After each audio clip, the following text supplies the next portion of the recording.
নমস্কার, নিউজ 18 ডিজিটালে আপনাদের সকলকে স্বাগত। আমি বিশ্বজিৎ। এই মুহূর্তে যে ছবি আপনাদের দেখাবো সেটা পার্ক ইনস্টিটিউশনের স্কুলের ছবি। সেখানে যে হেসেল সেন্ট্রাল কমিউনিটি কিচেন আমরা দেখতে পাচ্ছি, সেখানেই তদন্তে এসছেন কলকাতা পুরসভা।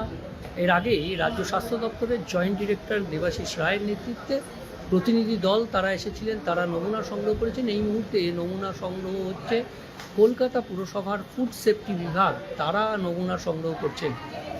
এই মুহূর্তে সেই ছবি আমরা দেখতে পাচ্ছি যে তারা নমুনা সংগ্রহ করছেন, সেই নমুনা সংগ্রহের ছবি আমরা দেখতে পাচ্ছি। এবং পাশাপাশি আধিকারিকরা রয়েছেন কলকাতা পুরসভা আর ফুড সেফটি বিভাগ, এর রাজ্য স্বাস্থ্য দপ্তর, তাদের প্রতিনিধি দল তারা এসেছেন।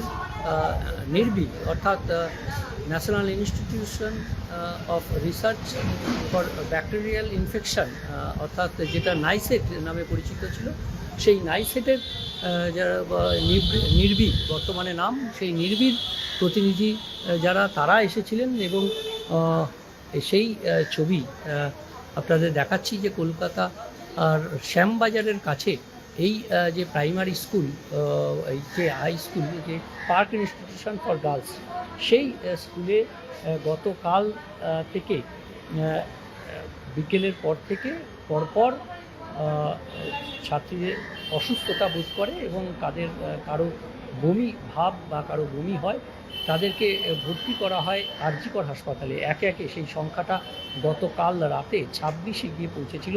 আজ সকালে আরও 4 জনকে ভর্তি করা হয়, অর্থাৎ মোট সংখ্যাটা 30-এ গিয়ে দাঁড়ায়।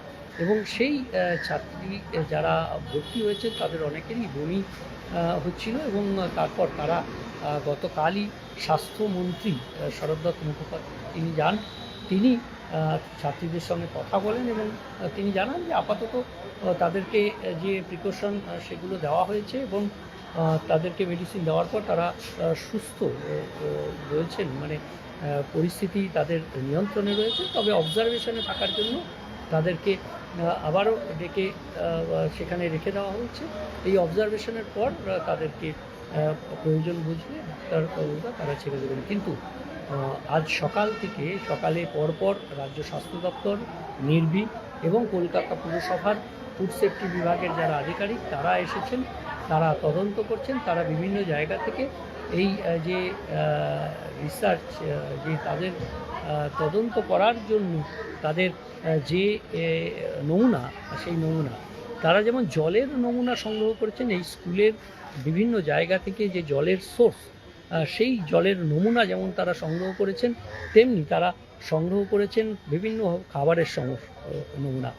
এই স্কুলের যে মিড ডে মিলের যে খাবার, সেটা অন্যান্য যে 83টি স্কুল রয়েছে সেই স্কুলের জন্য যে খাবার এই সেন্ট্রাল কিচেন থেকে তৈরি হয়, সেই সেন্ট্রাল কিচেনের খাবার সেখানে রয়েছে, সেই খাবার তৈরি হচ্ছে, সেই খাবারের নমুনা তারা সংগ্রহ করেছেন। পাশাপাশি এই স্কুলের the park institute for girls, তাদের যে হস্টেল যেখানে 81 জন ছাত্রী থাকে, সেই 81 জন ছাত্রীর মধ্যে যারা সরকারিভাবে মিড ডে মিল পান না, অর্থাৎ ক্লাস 8-এর ওপরে যারা রয়েছেন, তাদের জন্য যে লাঞ্চের ব্যবস্থা, তাদের জন্য যে খাবারের ব্যবস্থা, হস্টেলের জন্য যে পৃথক খাবারের ব্যবস্থা, হস্টেলের ছাত্রীদের জন্য যে পৃথক খাবারের ব্যবস্থা, সেখানেও তারা খাবারের নমুনা এবং জলের নমুনা সংগ্রহ করেছেন।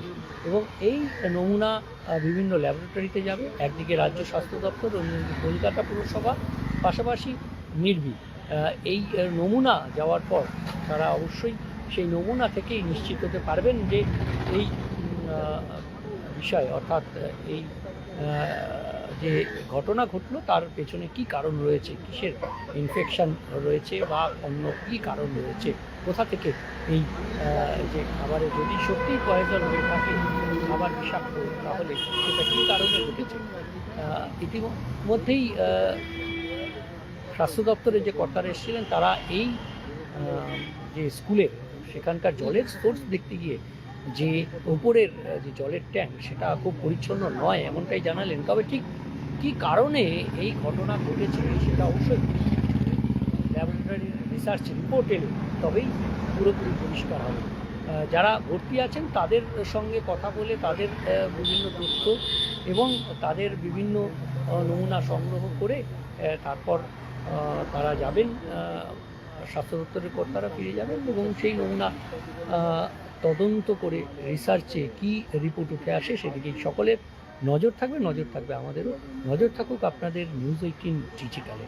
সব খবর সঠিকভাবে সবার আগে নিউজ18 ডিজিটালে। ধন্যবাদ, ভালো থাকবেন, সুস্থ থাকবেন আর অবশ্যই দেখতে থাকবেন নিউজ18 ডিজিটাল।